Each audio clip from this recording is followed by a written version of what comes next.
नमस्कार दोस्तों, मैं संदीप आपका पुनः आपके YouTube चैनल संकल्प विद संदीप में स्वागत करता हूं।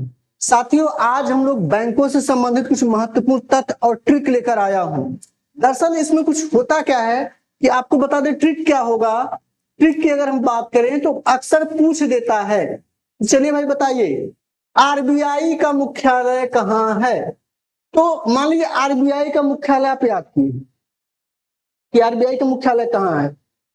इसका एक हम ऐसा ट्रिक बताएंगे कि जिस भी, ध्यान रखिएगा, जिस भी बैंक के लास्ट में इंडिया लगा होगा, जैसे रिजर्व बैंक ऑफ इंडिया, जिस भी बैंक के अंत में इंडिया लगा है उसका मुख्यालय हमेशा कहां होगा? मुंबई होगा। ये बात ध्यान रखिएगा। दूसरा ट्रिक भी हम बताएंगे, पहले आइए इसको देख लेते हैं। भारत में बैंकिंग सिस्टम की बात करें तो बैंक ऑफ हिंदुस्तान की स्थापना अंग्रेजों के समय 1770 ईस्वी में हुआ था। यह भारत का पहला बैंक है, ये ध्यान रखेगा। अगर किसने स्थापित किया तो अंग्रेजों ने स्थापित किया। कहां किया? कलकत्ता में, और हेडक्वार्टर भी यहीं पे था इनका। कहां पे? कलकत्ता में ही था। अब बात करें बैंक ऑफ बंगाल की स्थापना कब हुई तो 1809 ईस्वी में बैंक ऑफ बंगाल। और बैंक ऑफ बॉम्बे यानी मुंबई में सबसे पहले बैंक कब खोला गया? 1840 में खोला गया। क्या नाम से? बैंक ऑफ बॉम्बे के नाम से खोला गया। इसको और आगे जब देखेंगे तो बैंक ऑफ मद्रास की बात करें तो 1843 ईस्वी में खोला गया। कब? 1843 में। इन तीनों का विलय 1921 में हो गया। किसका किसका? Bank of Bengal, bank of Bombay, bank of Madras, इन तीनों का विलय जो है कहां पे हो गया? 1921 में। किस नाम से? Imperial bank of India. Imperial bank of India के नाम से इन तीनों का विलय हो जाता है। अब बात करें इलाहाबाद बैंक। इलाहाबाद बैंक की स्थापना कब हुई? 1865। कहां हुई थी? इलाहाबाद में। पहले इसका हेडक्वार्टर इलाहाबाद में ही था, बाद में इसका हेडक्वार्टर कहां बनाया गया? इसका हेडक्वार्टर कहां बनाया गया? कलकत्ता। यही प्रश्न पूछता है, यही इंपॉर्टेंट है आपका कि चलिए भाई बता दीजिए इलाहाबाद बैंक का मुख्यालय कहां है। तो कहां है? कलकत्ता। ये इंपॉर्टेंट है। अब बात करें commercial bank. Awadh commercial bank की स्थापना कब हुई? तो पहली बार किसी कॉमर्शियल बैंक की स्थापना 1881 में की जाती है। यह सीमित देयता के साथ था, यह भारतीयों द्वारा स्थापित था। और कहां था? अवध। आप समझ रहे हैं उस समय अवध मतलब आपका फैजाबाद को उस समय अवध कहते थे, यानी अयोध्या की बात हम कर रहे हैं।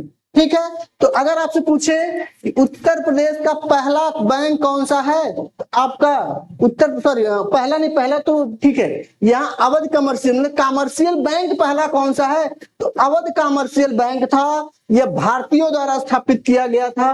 कहां किया गया था? फैजाबाद में। अब बात करें Punjab national bank. Punjab national bank की स्थापना कब हुई? 1894 में हुई।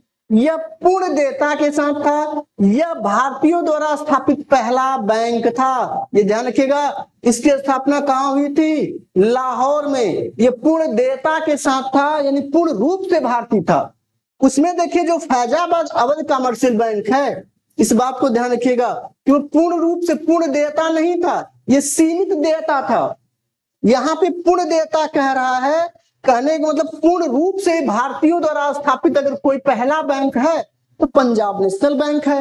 ये कहां स्थापित किया गया था? पंजाब नेशनल बैंक लाहौर में। हेडक्वार्टर कहां है? नई दिल्ली। इसका हेडक्वार्टर कहां था? नई दिल्ली में था। अब बात करें आरबीआई की, तो आरबीआई की स्थापना की अगर बात करें तो कब हुआ था? तो 1 अप्रैल 1935 को इसकी स्थापना होती है। किस एक्ट के तहत हुआ? अगर एक्ट पूछ दे तो आरबीआई एक्ट 1934 के तहत हुआ।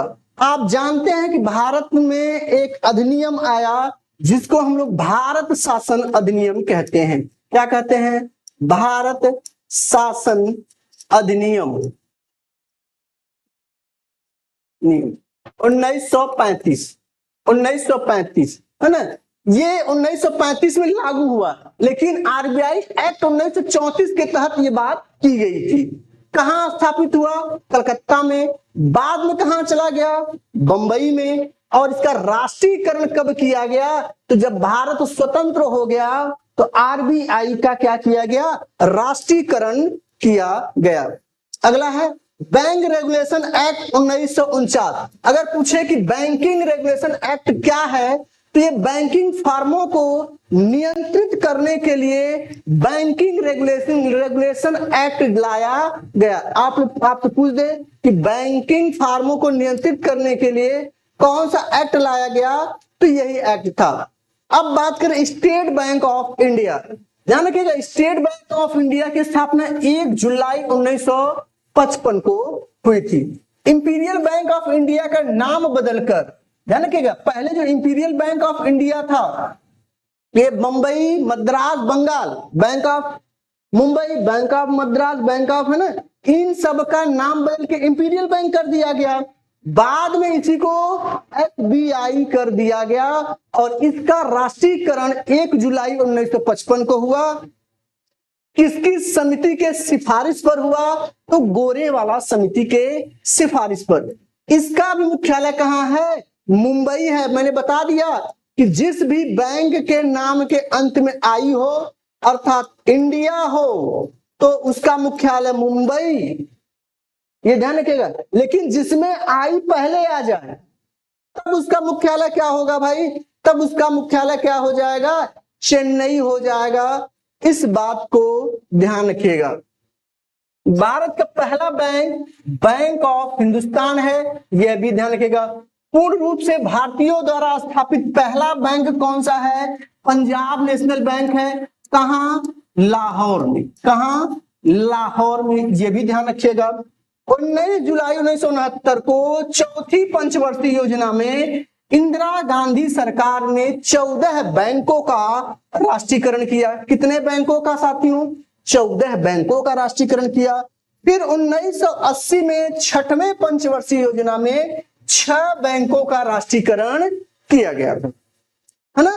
तो ये चीज ध्यान रखिएगा, ठीक। तो ये आपका था, ट्रिक भी समझ लीजिए। इंडिया जिसमें पहले आ जाए, ध्यान रखिएगा, इंडिया शब्द जिसमें पहले आ जाए उसका मुख्यालय कहां होगा? मद्रास। ठीक, कमेंट करके बताइए कौन कौन से हैं। ओवरसीज बैंक है ना, तो इसका मुख्यालय कहां है? मद्रास। लेकिन जिसमें इंडिया लास्ट में आए, इंडिया लास्ट में आए, उसका मुख्यालय कहां होगा? अंत में जब आएगा तो उसका मुख्यालय कहां होगा? इसका मुख्यालय मुंबई होगा। यही आपको समझना है और आपको मुख्यालय आपसे पूछा जाएगा। तो साथियों, आज का सेशन बहुत छोटा था। आपको आज का सेशन कैसा लगा कमेंट के माध्यम से जरूर बताइएगा। मिलते हैं फिर। जय हिंद।